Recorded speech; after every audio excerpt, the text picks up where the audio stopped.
আসসালামু আলাইকুম। আবারও চলে আসছি নতুন একটি রেসিপি নিয়ে। আজকের রেসিপিতে থাকবে মজাদার ডিম বোনা। আজকে আমি ভিন্ন রকমভাবে ডিম বোনাটা করব। ডিম বোনা করার জন্য আগে থেকে আমি ডিমগুলো সিদ্ধ করে এভাবে কেটে নিয়েছি।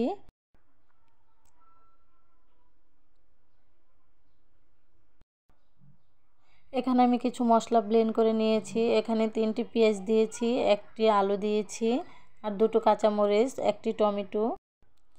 এখন আমি ডিমগুলো লবণ আর হলুদের গুঁড়া দিয়ে মাখিয়ে নিব। ডিমগুলো মাখানো হয়ে গেলে চলে যাব চুলায়। চুলায় একটি তাওয়া বসিয়ে দিয়েছি। তাওয়াটা গরম হয়ে গেছে। এখন আমি কিছু তেল দিয়ে দিচ্ছি। তেলটা গরম হয়ে গেলে ডিমগুলো দিয়ে দিব। একে একে আমি সবগুলো ডিম দিয়ে দিব। ডিমগুলো দেওয়া হয়ে গেলে কিছুক্ষণ পর উল্টিয়ে দিব।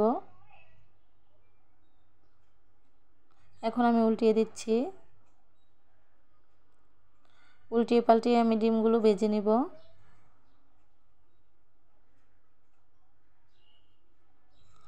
এখন আমার ডিমগুলো ভাজা হয়ে গেছে। এখন আমি চুলা থেকে ডিমগুলো উঠিয়ে নিব। ডিমগুলো উঠিয়ে নেওয়া হয়ে গেলে চুলায় একটি কড়াই বসিয়ে দিব। এখন আমি চুলায় একটি কড়াই বসিয়ে দিয়েছি। কড়াইতে কিছু তেল দিয়ে দিয়েছি। তেলটা গরম হয়ে গেছে। এখন একটি পেঁয়াজ কুচি দিয়ে দিচ্ছি। এখন আমি পেঁয়াজগুলো নেড়েচেড়ে ব্রাউন কালার করে ভেজে নিব। এখন আমার পেঁয়াজগুলো ব্রাউন কালার হয়ে গেছে। এখন আমি যেই মশলাটা ব্লেন্ড করে নিয়েছিলাম সেগুলো দিয়ে দিব। সাথে দিয়ে দিব আদা রসুন বাটা। এখন আমি মশলাগুলো কিছুক্ষণ ভেজে নিব।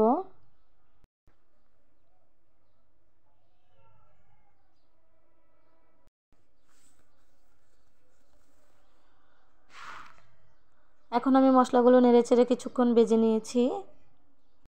এখন আমি দিয়ে দিব পরিমাণ মতো লবণ, হলুদের গুঁড়া, মরিচের গুঁড়া, জিরার গুঁড়া, ধনিয়ার গুঁড়া, গরম মশলার গুঁড়া। তারপরে অল্প পরিমাণ ফুটানো পানি দিয়ে আমি মশলাগুলো কিছুক্ষণ কষিয়ে নিব।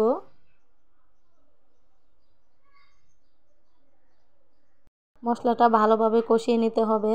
যত বেশি কষাবেন তত বেশি মজা হবে। আমি মশলাটা ভালোভাবে কষিয়ে নিব, মশলাটার উপরে তেল ভেসে আসা আগ পর্যন্ত। এখন আমি মশলাটা ভালোভাবে কষিয়ে নিয়েছি। এখন দিয়ে দিব 1 চামচের মতো সয়া সস। তারপরে দিয়ে দিব 1 পিস লেবুর রস।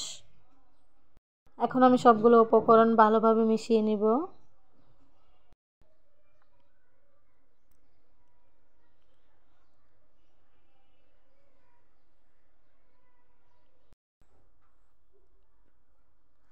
সবগুলো উপকরণ ভালোভাবে মিশানো হয়ে গেলে দিয়ে দিব আমি ফুটানো পানি।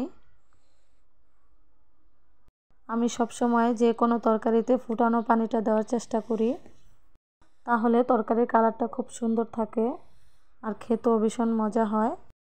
এখন আমি পরিমাণ মতো পানি দিয়ে দিয়েছি। এখন আমি ডিমগুলো দিয়ে দিব।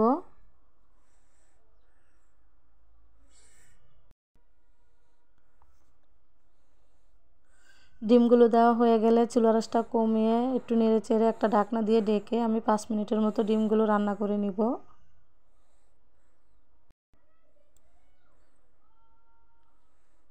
ফিরে আসছি 5 মিনিট পর। এখন দিয়ে দিব কিছু কাঁচামরিচ ফালি করে নিয়েছিলাম সেগুলো। সাথে দিয়ে দিব ধনিয়া পাতা কুচি।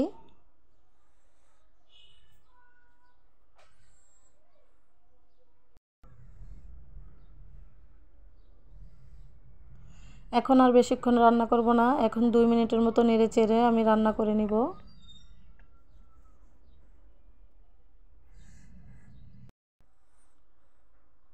এখন ডিম বোনাটা রান্না হয়ে গেছে। এখন আমি চুলা থেকে উঠিয়ে একটি প্লেটে পরিবেশন করে নিব। আশা করি আমার রেসিপিটি আপনাদের কাছে ভালো লাগবে। ভালো লাগলে লাইক, কমেন্ট এবং শেয়ার করে দিবেন। আপনারা যারা যারা আমার ভিডিওতে লাইক, কমেন্ট এবং শেয়ার করেন তাদেরকে অনেক অনেক ধন্যবাদ। তাদের প্রতি আমার অনেক অনেক দোয়া রইল। এখন আমি ডিম বোনাটা একটি প্লেটে পরিবেশন করে নিয়েছি। দেখেন কতটা লোভনীয় লাগছে ডিম বোনাটা। এটা খেতেও ভীষণ মজা হয়েছিল। আপনারা চাইলে খিচুড়ি কিংবা পোলাও এবং সাদা ভাতের সাথেও খেতে পারেন। এই ডিম বোনাটা সব কিছুর সাথেই খেতে ভীষণ মজা হয়। আমি খিচুড়ির সাথেও খেয়েছি, সাদা ভাতের সাথেও খেয়েছি। আমার কাছে অনেক ভালো লেগেছে। আজ এই পর্যন্তই। সবাই ভালো থাকবেন, সুস্থ থাকবেন। আল্লাহ হাফেজ।